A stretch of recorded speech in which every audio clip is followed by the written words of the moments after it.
하나님 말씀은 잠언 3장 1절입니다. 잠언 3장 1절.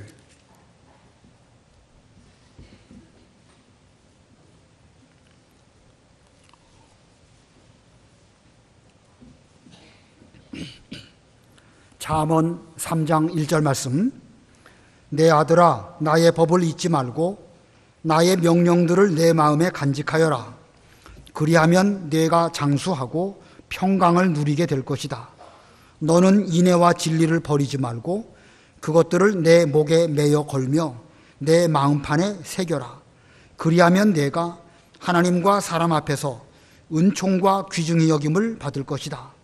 너는 마음을 다하여 여호와를 신뢰하고 내 자신의 명철을 의지하지 마라. 너의 모든 일에서 그분을 인정하여라. 그리하면 그분이 내 길들을 평탄케 하실 것이다. 너는 스스로 지혜로운 채 말고 여호와를 경외하며 악에서 떠나라. 그것이 내 몸에 양약이 되고 내 뼈들을 윤택하게 할 것이다. 내 재물과 내 모든 소산물의 첫 열매를 드려 여호와를 공경하여라. 그러면 내 창고들이 가득히 채워지고 내 큰 통들이 햇포도주로 넘칠 것이다. 내 아들아, 여호와의 훈계를 거역하지 말고 그분의 책망을 싫어하지 마라. 여호와께서 사랑하시는 자를 꾸짖으시니 마치 아버지가 기뻐하는 자식을 꾸짖는 것 같이 하신다. 거기까지 봉독하겠습니다. 우리가 공과 공부로 이 잠언을 배우고 있는데, 이 잠언은 이 말씀의 흐름을 파악하기가 정말로 어렵습니다. 어떻게 보면 한 절 한 절이 금싸라기 같은 그런 귀한 말씀이 잠언입니다. 잠언이라는 말씀의 단어의 뜻은 경계가 되는 말씀, 그 잠자라는 말이 경계 잠자입니다. 그래서 우리로 하여금 그렇게 해라, 그렇게 하지 말아라, 경계가 되는 그런 말씀이 잠언인데, 자, 그러다 보니까 한 절 한 절은 참 좋고 귀한데 문맥을 파악하기가 쉽지가 않습니다. 그래도 이런 속에서도 이 말씀의 흐름을 파악하는 것이 중요하죠. 1장, 2장을 잘 보면 지혜가 무엇인가, 지혜의 본질, 지혜의 유익, 이런 것들을 말씀했다고 하면 오늘 읽은 본문의 말씀은 한 절에서는 어떻게 해라 명령하고 그렇게 하면 이렇게 될 것이다. 이렇게 그 지혜의 말씀을 실천하면 그 열매가 어떻게 맺힐 것인가 라는 것을 계속 12절까지 말씀하고 있습니다. 자, 그래서 오늘 제목을 지혜의 실천입니다. 지혜의 실천. 지혜를 어떻게 실천할까? 그 실천하면 어떤 유익이 있을까? 이것을 본문에서 말씀하고 있기 때문에 지혜의 실천. 우리가 지난 시간에 말씀드린 것처럼 지혜라고 하는 단어는 하나님의 말씀을 의미하는 그 표현이지만 그것을 의인화해서 곧 예수 그리스도를 의미한다라고 지난번에 말씀을 드렸습니다. 마태복음에 지혜는 그 행한 일들로 옳다 인정함을 받는다라는 말씀이 있습니다. 마태복음 11장 19절 읽어보세요. 11장 19절. 19절. 인자는 와서 먹기도 하고 마시기도 하므로 그들이 보아라 탐식가이고 술꾼이며 세리들과 죄인들의 친구다라고 말한다. 그러나 지혜는 그 행한 일들로 옳다고 입증된다. 지혜는 그 행한 일들로 옳다고 입증된다. 이게 진짜 지혜냐 아니냐, 지혜냐 어리석음이냐, 행한 일들을 보면 그 일들로 열매가 나타나기 때문에 이것이 참된 지혜이구나 알 수 있다는 것입니다. 우리가 지금 이 본문의 말씀, 지금 마태복음 11장의 말씀은 세례 요한이 실족한 그 뒤에 천국은 침노로 당하나니 침노하는 자가 빼앗느니라 라는 말씀을 주시고 그 끝에 이르러서 정말로 천국을 침노하는 지혜로운 행위냐 아니냐라는 것은 그 지혜의 행위를 볼 때에 알 수가 있다. 지혜냐 아니냐 실천해 보면 알 수가 있습니다. 그런데 이 예수님께서 하신 이 똑같은 말씀을 누가복음에서는 조금 다르게 표현하고 있습니다. 누가복음 7장 35절.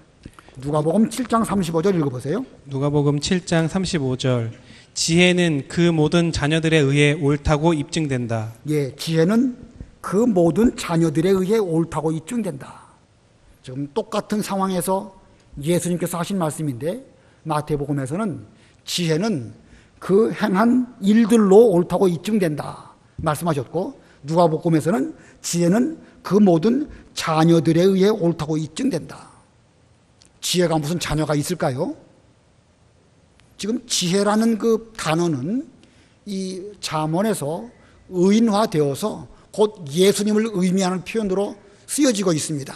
그런 면으로 볼 때 예수님에게 자녀가 있을 수 있죠. 예수님의 자녀가 누구겠습니까? 우리가 바로 예수님의 자녀들이죠.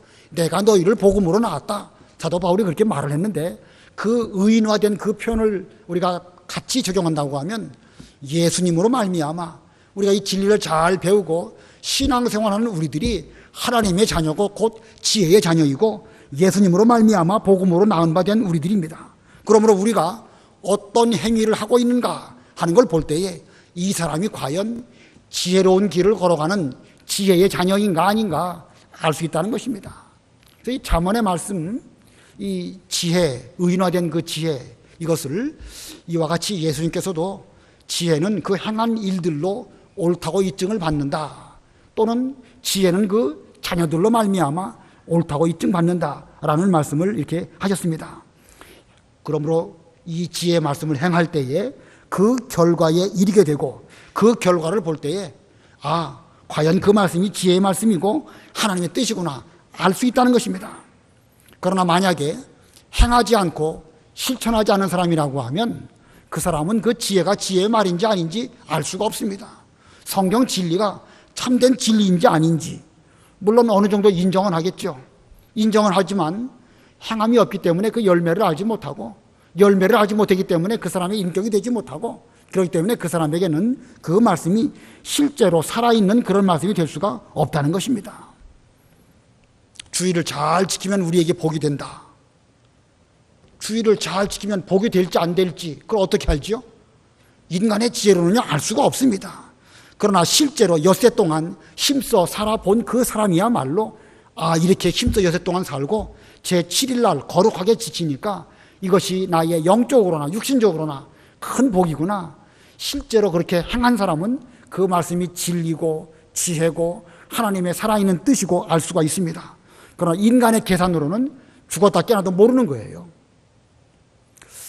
제가 정확하게는 모르겠는데 프랑스 대혁명 때인지 러시아 혁명 때인지 인간이 인간적인 방법으로 인위적으로 엿새 동안 일하고 제7일 날 쉬는 하나님의 법칙을 어기고 7일 동안 일하고 8일째 쉬는 이런 제도를 도입을 했었답니다.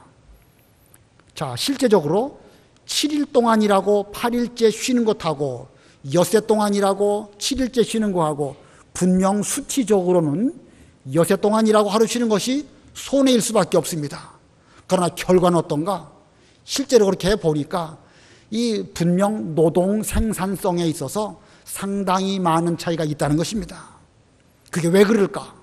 그게 왜 그럴까? 계산적으로 보면 분명히 엿새 동안 일하고 하루 쉬는 것이 손해일 텐데 어째서 엿새 동안 일하고 하루 쉬는 것이 더 효율이 좋았을까? 우리 사람에게는 하나님으로 말미암은 생체 시계가 우리 몸 속에 있는 거예요.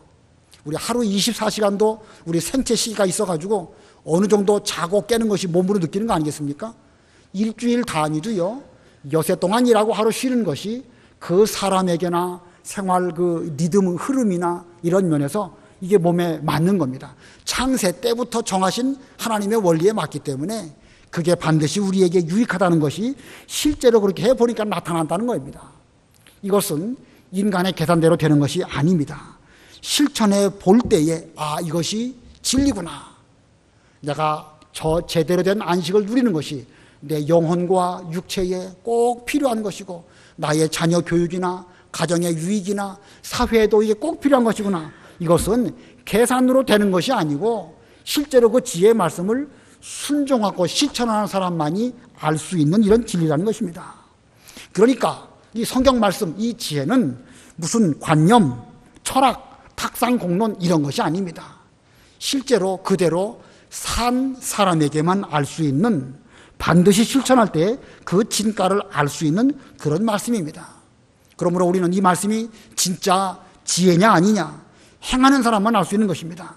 실천하지 않는 자는 아무리 성경에 써 있는 말씀이라 할지라도 그에게는 그림의 떡일 수밖에 없고 허구일 수밖에 없습니다. 자, 오늘 본문은 지혜를 실천하면 그 결과가 어떻게 드러나게 되는가, 이것을 말씀하고 있습니다.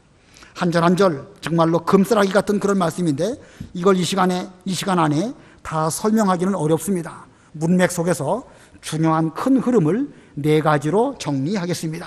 자, 첫 번째, 어떻게 지혜를 실천해야 될까? 첫 번째는요, 하나님의 법을 지킬 것입니다. 하나님의 법을 지키는 사람, 그 사람에게 그 말씀이, 그 법이 하나님의 법이 되고 또 효력이 있을 것입니다. 1절, 2절 읽어보세요. 1절 내 아들아 나의 법을 잊지 말고 나의 명령들을 내 마음에 간직하여라. 그리하면 내가 장수하고 평강을 누리게 될 것이다. 예, 내 아들아 나의 법을 잊지 말고, 여기서 말하는 나의 법, 이 말씀을 기록한 솔로몬의 법이라고 할 수도 있지만 사실은 하나님의 법을 의미하는 것입니다.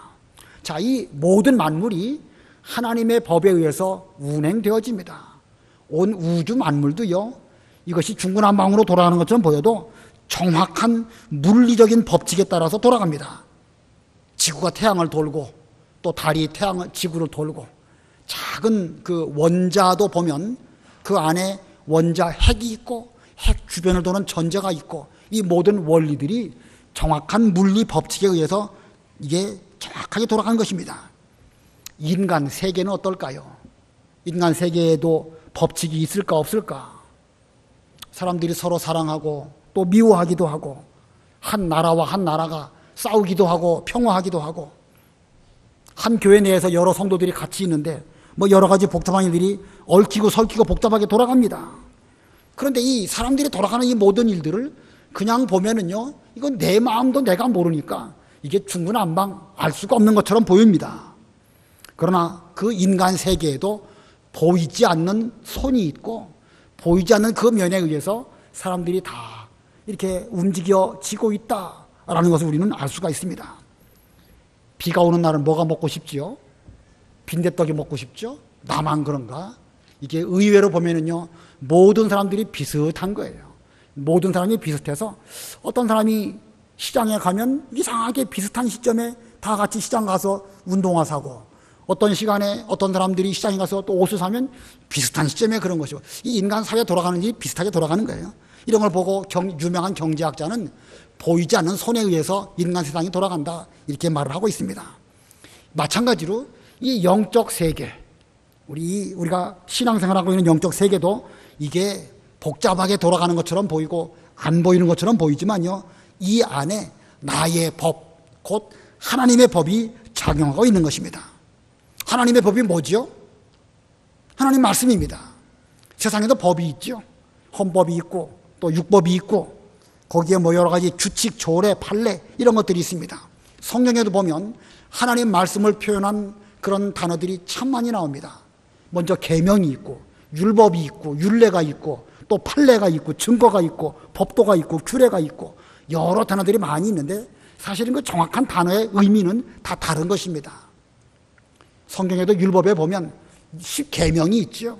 계명을 또 여러 종류의 율법이 있고 율법을 적용할 때 어떻게 할 것이냐, 또 그 여러 가지 규례를 또 세분하게 하는 것도 있고, 실제로 그것을 가지고 살아보니까 이렇구나라고 증거하는 것도 있고, 다 각각 의미는 조금씩 다릅니다. 그러나 한마디로 말하면 그 모든 것들은 무엇이죠? 하나님의 말씀입니다. 하나님 말씀.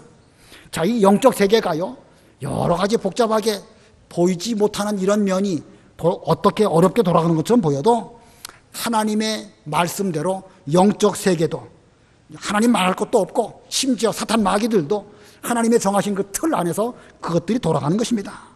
자, 그러므로 우리가 이 말씀대로 산다고 하면 하나님의 법을 지키는 것이고, 이 말씀을 거슬리면 우리는 곧 하나님 말씀을 범하게 되는 것입니다. 자, 하나님께서는 하나님 법대로 사는 사람에게 복 주실 것이라고 이 성경 말씀을 통하여 우리에게 보증하십니다. 오늘 본문에서도 하나님의 법대로 사는 사람에게 어떻게 해주실 것인가? 2절부터, 아까 2절 읽었지만 2절부터 4절까지 우리 다 같이 합독하겠습니다. 시작. 그리하면 내가 장수하고 평강을 누리게 될 것이다. 너는 인애와 진리를 버리지 말고 그것들을 내 목에 매어 걸며 내 마음판에 새겨라. 그리하면 내가 하나님과 사람 앞에서 은총과 귀중히 여김을 받을 것이다. 자, 하나님의 법을 잘 지키면 장수와 평강을 약속하셨습니다. 또 인애와 진리, 여기 인애와 진리도 결국은 하나님의 법, 말씀입니다. 하나님의 법에 가장 소중한 것이 무엇이냐? 그것은 사랑과 진리지요. 사랑 대신에 오늘 본문은 인애라는 표현을 쓰고 있습니다. 자, 인애와 진리를 제대로 지킨다고 하면, 그리하면 하나님과 사람 앞에서 은총과 귀중히 여김을 받을 것이다. 자, 이렇게 우리가 하나님 법을 잘 지킨다고 하면 이와 같은 복을 주실 것이라고 하나님께서 우리에게 이 성경을 통하여 약속하셨습니다. 오늘날 우리가 이 말씀대로 지키면 과연 이렇게 된다고 우리는 믿을 수 있을까요? 여러분, 하나님 법 지키면 장수할 수 있을까요? 여러분이 하나님의 법을 잘 지키시면 하나님과 사람 앞에서 귀중히 여김을 받을 수 있을까요? 이거 뭐 우리는 어떻게 확신할 수가 있는 방법이 현실적으로는 우리 자신은 미처 경험이 없을 수도 있습니다. 그러나 신앙적으로 볼 때에 먼저 이렇게 살았던 사람들의 결과를 보면 하나님의 법대로 산 사람은 반드시 장수하게 해주시고, 물론 때에 따라서는 고난도 있고 순교당하는 사람도 있지요. 그러나 성경은 일반적인 그 진리로 하나님의 법을 잘 지키는 사람에게 하나님께서 장수와 평강을 주시고, 또 인애와 진리를 버리지 않는 그런 사람에게 대해서 하나님과 사람 앞에서 은총과 귀중히 여김을 받을 것이다 라고 말씀하셨습니다. 우리가 바로 이 앞부분에서 공과 공부 시간에 에스더 성경을 배웠죠. 자, 페르시아에서 하나님 명령을 철저하게 순종하기 위해서 그 아말렉 후손 아각 사람 하만에게 끝까지 머리 숙이지 않고 하나님 법을 잘 지킨 사람, 바로 하만입니다. 얼마나 그 계명을 지키기가 어려웠겠습니까? 그러나 결국은 그는 하나님께서 그에게 복 주셨기 때문에 장수하였고 평강을 얻게 되었습니다. 이 모르드게라고 하는 원수와 싸우면서 그는 또 한편으로는 유다 사람을 사랑하고 인애하고 그런 가운데서 진리를 잘 지켰습니다. 그러다 보니까 하나님께서 그에게 귀중히 여기고 사람 앞에서도 존귀하게 되는 이런 은혜를 입게 된 것입니다. 자, 이 모르드게가 그런 길을 걸어갔습니다. 성경은 우리에게 그것을 뚜렷한 증거로 보여주고 있는 거예요. 우리가 미처 거기까지는 못 배웠는데 에스더 10장 2절로 3절 제일 끝부분인데 한번 읽어보시기 바랍니다. 에스더 10장 2절 3절. 에스더 10장 2절. 왕이 그의 힘과 권세로 행한 모든 일들과 모르드게를 높여 그를 존귀하게 한 것이 메대와 페르시아의 왕조실록에 기록되어 있지 않느냐. 유다 사람 모르드게가 아하수에로 왕 다음의 실권자가 되고 유다 사람 중에서 존귀하게 되었으며 그의 많은 형제들에게서 인정을 받고 그의 백성의 유익을 구하며 화평을 도모하였다. 예, 역사적으로 볼 때에 그 어려운 시대에 모르드게가 하나님의 법을 철저하게 잘 지켰습니다. 그리고 인애와 진리를 철저하게 지키니까 그는 장수하게 되었고 평안한 가운데에서 이방 나라에서도 그 은혜로운 길을 잘 걸어가게 되었고 하나님 앞에서도 존귀하게 됐을 뿐만 아니라 왕 앞에서나 모든 사람에게 존경받는 이런 길을 걸어가게 되었습니다. 이것이 역사적인 사실입니다. 왜냐하면 이렇게 된 것이 하나님의 법이고 하나님의 법칙이기 때문에 이렇게 된 것입니다. 여러분은 이런 일들에 해당될까요, 안 될까요? 당연히 되지요. 여러분께서 지금까지 살아오신 여러분의 과거를 돌아볼 때에 물론 그 중에는 어려운 가운데서 여기까지 오신 분도 계시겠지만 일반적으로 볼 때에 믿음 지키느라고 그 나름대로 수고했을 때에 반드시 우리에게도 장수하게 하시고 평강을 주시고 또 하나님과 사람 앞에 인정받고 귀중히 여김을 받는 이런 복을 우리가 받았습니다. 저도 힘이 부족하지만 이 과거를 돌아볼 때에 너무나 큰 은혜를 받은 것을 생각해 볼 때에 나 같은 게 무엇이라고 하나님께서 이렇게 은혜와 복을 주셨는가, 이런 그 많은 깨달음을 받게 됩니다. 부족하지만 법을 지키려고 하니까, 하나님 말씀을 순종하려고 하니까 뭐 제가 잘나서가 아니라 하나님의 법칙에 의해 가지고 이런 은혜와 복을 저도 여러분도 역사적인 여러 인물들도 그렇게 받아가지고 그렇게 살았던 것입니다. 자, 그러므로 우리는 이 확신을 가지고 또한 이와 같은 체험을 가지고 우리들도 하나님 법을 잘 지키고 행하는 그런 우리가 되될 뿐만 아니라 우리 주일학교 학생들에게도 이 말씀 가르칠 때에 이것을 체험으로 가르쳐야 됩니다. 너희들은 지금은 나이가 어려서 아직은 모르지만 살아보면 안다. 하나님의 법칙을 제대로 지켜라. 말씀을 순종하는 그 사람에게는 반드시 복 준다. 그러시면서 여러분의 우리 주일학교 교사들의 살아있는 체험을 말해준다고 하면 그것은 무슨 자연 법칙을 말한 것이 아니라 훨씬 더 우리 자녀들의 마음 심령에 잘 새겨지는 그런 말씀이 될 것입니다. 자, 이것이 곧 창조주 하나님께서 정하신 법칙입니다. 영적인 법칙입니다. 자, 그러므로 하나님의 법을 지킬 것. 두 번째는요, 어떻게 지혜를 실천해야 될까? 두 번째는 자기 명철을 의지하지 말 것입니다. 자기 명철을 의지하지 말 것. 본문 5절로 8절 읽어보세요. 5절 너는 마음을 다하여 여호와를 신뢰하고 내 자신의 명철을 의지하지 마라. 너는 모든 일에서 그분을 인정하여라. 그리하면 그분이 내 길들을 평탄케 하실 것이다. 너는 스스로 지혜로운 채 말고 여호와를 경외하며 악에서 떠나라. 그것이 내 몸에 양약이 되고 내 뼈들을 윤택하게 할 것이다. 예, 우리는 마음을 다하고 하나님을 신뢰하고 그리고 이 믿음의 길을 걸어가야 되는데 거기 5절 하반절에도 내 자신의 명철을 의지하지 마라. 또 7절에도 너는 스스로 지혜로운 채 말고 여호와를 경외하며 악에서 떠나라. 그러하면 이것이 내 몸에 양약이 될 것이고 내 뼈들을 윤택하게 할 것이다. 자, 우리가 하나님의 법을 지킴에 있어서 가장 큰 장애물이 무엇일까? 우리가 하나님의 법을 순종해야 되는데 이 말씀을 지켜야 되는데 이 말씀을 지킴에 있어서 가장 큰 장애물이 무엇일까? 사탄 마귀가 장애물일까? 대적 원수가 장애물일까? 가장 큰 장애물은요, 자기 생각, 자기 자신입니다. 내가 안다고 하는 거, 스스로 지혜로운 체하고 스스로 명철하다고 생각하는 그것이야말로 가장 무서운 장애물입니다. 이런 사람의 특징은 여호와 신뢰하지 않습니다. 그리고 자기의 꾀로 무엇을 계획하고 수단 방법을 가리지 않고 하나님의 일을 거스르는 이런 사람인 것입니다.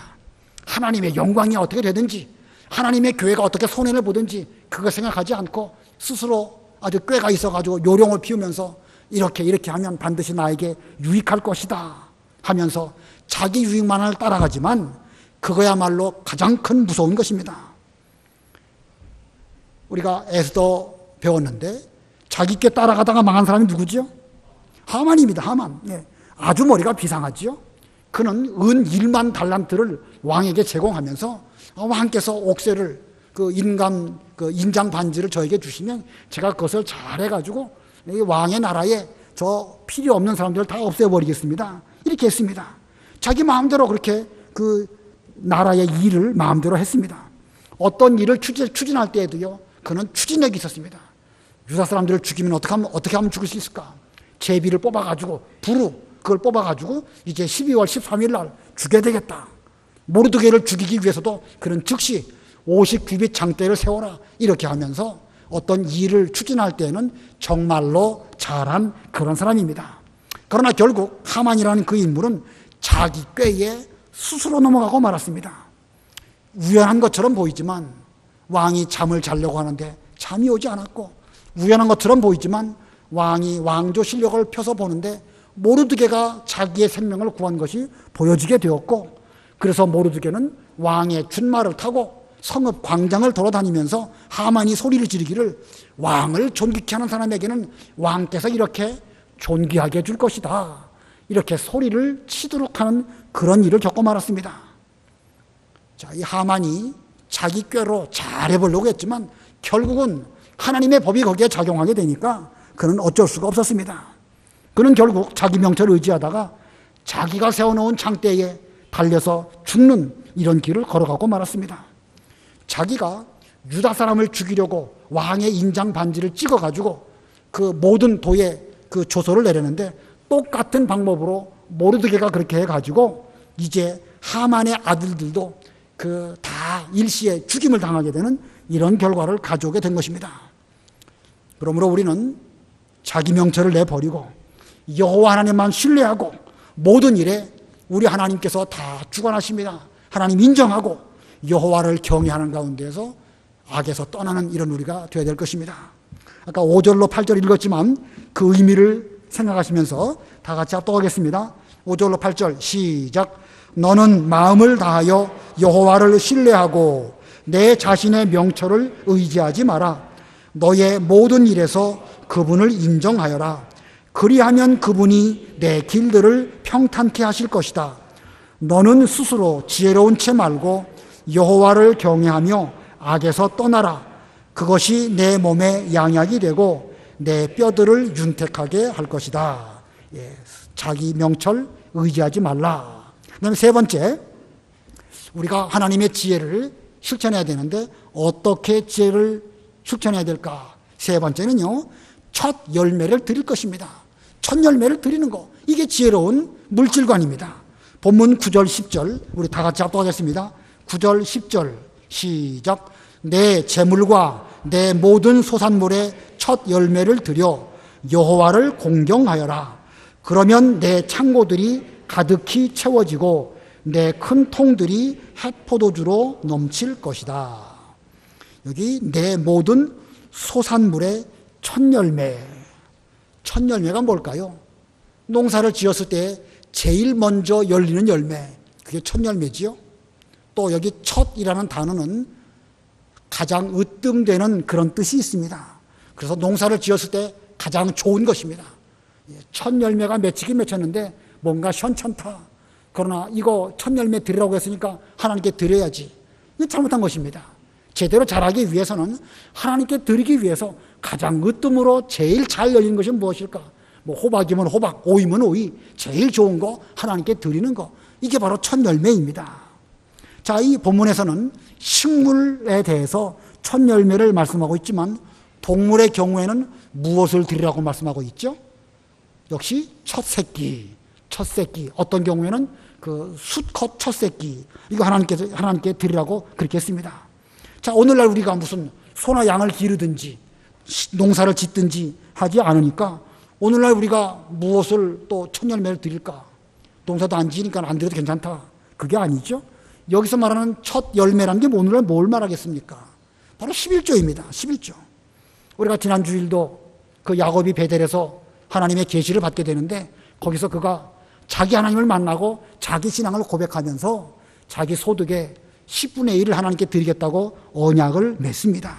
자, 그가 이 11조 정신 누구로부터 배웠을까? 아브라함에게 배웠고, 아브라함은 또 어떻게 했을까? 갑자기 아브라함에게만 처음 11조를 드린 것이 아니고 거슬러 올라가면 에덴 동산에서 선악과를 따먹지 못하게 하신 하나님의 계명 속에 그 11조 물질 정신이 담겨져 있는 것입니다. 이 선악과 정신이 무엇이냐? 모든 물질의 주인은 하나님이신데 나머지 것들은 내게 주신 대로 우리가 마음껏 기쁘게 즐겁게 사용하지만 하나님의 것은 반드시 하나님에게로 돌려드리는 것이 올바른 정신이고 나머지 10분의 9 역시도 내가 마음대로 쓴다고 해서 죄 지는 데 쓴다든지 방탕한 데 쓴다든지 그것은 올바른 것이 아닙니다. 반드시 믿음에 유익한 쪽으로 먹고 살고 생활을 잘 영위하도록 쓰는 것, 이것이 선악과의 정신이고 오늘날 우리들에게 대한 올바른 물질관입니다. 자, 이 선악과 정신을 따라서 11조를 드리는 것, 이것이 바로 여호와를 공경하는 것이라고 말씀하고 있습니다. 9절에 보면 내 재물과 내 모든 소산물의 첫 열매를 드려 여호와를 공경하여라. 여호와를 공경하여라. 자, 우리 신약 시대에 11조 드려야 될까요? 드리지 말아야 될까요? 당연히 드려야 되는 것이죠. 예, 마태복음 보겠습니다. 마태복음 23장 23절 읽어보세요. 마태복음 23장 23절 너희에게 화가 있다. 위선자인 서기관들과 바리새인들아, 너희가 박화와 회향과 근체의 11조는 드리면서 율법에 더 중요한 것들인 의와 긍휼과 신뢰를 버렸기 때문이다. 너희가 이것들도 행해야 했으며 저것들도 버리지 말아야 했다. 예, 이 본문 가운데에서 예수님께서 강조하시는 것이 무엇일까? 이것들도 행하여야 됐으며 저것들도 버리지 말아야 했다. 이것들이 무엇이죠? 이것들이 무엇입니까? 바로 앞에 나와 있는 거예요. 바로 앞에. 예, 의와 긍휼과 신뢰, 의와 인과 신, 이것들을 우선적으로 더 중요한 의와 인과 신도 행하지만 거기에 더불어 박하와 회향과 근채의 11조도 드리라는 것입니다. 그러면 박하와 회향과 근채가 뭡니까? 무슨 뭐 인삼, 산삼 이런 고급 그 식물들 말하는 것입니까? 아니에요. 여기서 말하는 박하, 회향, 근채라는 거 하면 오늘날로 말한다고 하면 상추, 콩나물, 뭐 시금치 이런 푸성기들의 11조까지도 철저하게 지키라는 것이 바로 예수님의 가르침인 것입니다. 그러므로 오늘날 우리가 신약시대에 이 말씀대로 마태복음 23장 23절의 말씀대로 반드시 지켜야 되는데 더 중요한 의와 인과 신을 철저하게 행하는 가운데에서 또한 역시 박하와 회향과 근처의 11조, 우리 물질의 11조도 철저하게 지키는 것이 이게 올바른 것입니다. 11조를 드리는 것하고 12조를 드리는 것하고 11조 드리는 것보다 12조를 드리면 더 잘하는 것일까요? 어떻게 생각하십니까? 물론 하나님께 정성을 들여서 더 많이 드리려는 정신은 그건 올바른 정신입니다. 구약 시대에도 보면은요, 11조에도 여러 종류가 있어요. 11조도 보면 그 뭐 자세하게 지금 설명드릴 시간이 없는데 11조도 여러 종류가 있습니다. 그러므로 딱 11조만 드리면 내 의무를 다했다. 그건 아니에요. 그러나 성경적으로 돌아가 볼 때에 11조보다 12조를 드리면 더 잘한 것이냐? 그렇게 말하면 성경보다 더 나가는 것입니다. 조심해야 되는 거예요. 그러니까 우리가 하나님께 정성을 들여서 물질을 많이 바치는 것은 좋은 정신이지만 성경보다는 더 나가지 않도록 우리는 조심해야 될 것입니다. 자, 이게 세 번째로 첫 열매를 드릴 것. 그 다음에 네 번째, 우리가 어떻게 지혜를 실천해야 될 것이냐. 네 번째는요, 훈계와 책망을 잘 들을 것입니다. 훈계와 책망을 잘 들을 것. 11절과 12절 본문 읽어보세요. 11절 내 아들아 여호와의 훈계를 거역하지 말고 그분의 책망을 싫어하지 마라. 여호와께서 사랑하시는 자를 꾸짖으시니 마치 아버지가 기뻐하는 자식을 꾸짖는 것 같이 하신다. 예, 여호와의 훈계, 그분의 책망 거역하지 말고 싫어하지 말아라. 여호와께서 사랑하는 자에게 책망하시는데 그것은 마치 아버지가 그 자녀를 기뻐하는 가운데에서 잘 책망해서 올바른 길로 훈계하는 것과 같다. 자, 그런데 아버지가 이렇게 자녀를 훈계하는데 이 자녀들 치고 그 아버지의 그 마음을 헤아리지 못하는 이런 일들이 많지요. 그와 마찬가지로 하나님의 말씀으로 우리에게 책망을 주실 때에 그 책망의 말씀을 제대로 깨닫지 못하고 제대로 받아들이지 못하는 그런 일들이 오늘날 우리에게도 많이 있는 것입니다. 왜 그러겠죠? 왜 우리가 책망을 말씀으로 받으면서도 왜 깨닫지 못할까? 우리의 영적 상태가 어두워져 있기 때문에 그렇습니다. 자, 아무리 하나님의 말씀이라 할지라도 자기 속에 자기 생각이 들어가 있고 먼저 들어가 있는 선입관이 먼저 들어와 있다고 하면 하나님의 말씀이 들어갈 틈이 없는 거예요. 아무리 귀한 말씀을 말씀해 드려도 이걸 깨닫지 못하고 뱉어버리는 것이 인간의 모습입니다. 왜 그럴까? 어두워져 있기 때문에 그렇습니다. 그렇기 때문에 우리는 자기 생각이 내 머릿속에 먼저 들어와서 하나님 말씀에 대해서 배척하고 있지는 않은지 자신의 모습을 잘 살펴봐야 됩니다. 세례 요한이 와가지고 회개하라, 천국이 가까웠느니라 이렇게 말해 주어서도 이 유대인들, 바리새인들 듣지 않았습니다. 예수님이 오셔가지고 같은 말씀으로 더 권위 있는 말씀으로 말씀해 주셨을지라도 그들은 그 책망의 말씀 끝까지 듣지 않았습니다. 그들은 누구보다 성경을 잘 알았지만 그러나 거기까지만이에요. 성경을 유대인들, 바리새인들이 얼마나 잘 압니까? 그러나 거기까지만입니다. 예수님께서 안타까우셨습니다. 이 세대를 무엇으로 비유할꼬?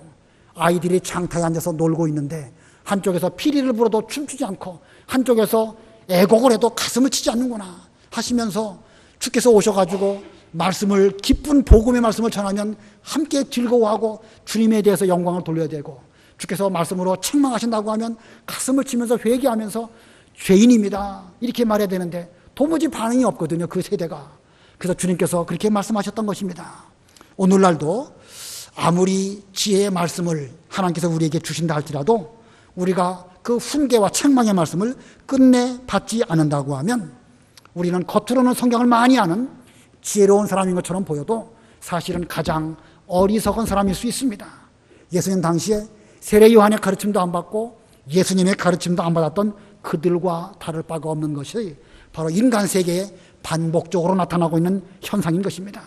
그러므로 우리는 내가 스스로 지혜롭다 생각하면서 하나님 말씀 내뱉지는 않은지, 장터에서 놀고 있는 어린아이들처럼 뭔가 이 사고 팔고 복잡한 거 이런 거에 다 마음 빼앗겨가지고 복음을 들어도 기뻐하지 않고 회개하는 말씀을 외쳐도 우리가 가슴을 치면서 회개하지 않는 그런 가운데 있지 않은지 우리는 우리 자신의 모습을 잘 살펴봐야 될 것입니다. 이제 우리 주일학교 교사들께서 이 말씀을 가르치실 때에 오늘 본문의 말씀처럼 아버지가 자식을 책망하듯이 해야 됩니다. 아이들 가르치다 보면 저도 그런 분들을 종종 보게 되는데 혼자 떠들어요. 혼자. 아이들하고 좀 잘 교감을 이루면서 혹시 지금도 저 혼자 떠드는 거 아닐까요? 하여튼 이게 저도 그렇게 말하지만 이건 뭐 누워서 침 뱉기일지도 모릅니다. 아무튼 우리 주일학교 교사들께서 아이들에게 가르치실 때에 아이들 중에 이거 들으면서도 안 듣는 척하고요, 일부러 딴전 피우는 그런 못된 것들이 있어요. 그럴 때에 그거 따끔하게 말해줘야 됩니다. 우리가 아이들이 아직 저학년이라서 잘 못 알아듣는 거, 그거야 뭐 어떡하겠습니까? 잘 가르치고 기다려야 되겠죠. 그러나 이게 뺀질뺀질하면서 아주 그 눈 앞에서는 잘하는 것처럼 보이면서 뒤로 가고서는 딴짓하는 그런 애들은요, 교사가 보고 정확하게 찔러내고 다른 것은 용납을 해도 그런 태도는 옳지 못하다, 나는 다른 것은 용납을 해도 그건 안 된다, 분명하게 말해줘야 됩니다. 그래서 아버지가 그 자녀를 책망하듯이 잘 그렇게 책망해야 될 것이고, 학생들 스스로도 자신들의 모습을 스스로가 돌아보면서 내가 과연 하나님의 법인 이 말씀을 정말로 어미한 말씀으로 제대로 받고 있는가, 혹시 스스로 명철하다고 생각하는 가운데에서 실제로는 미련한 가운데 있지는 않은지 스스로 돌아볼 수 있도록 잘 가르치시는 그런 공부가 되어야 되겠습니다. 기도하겠습니다.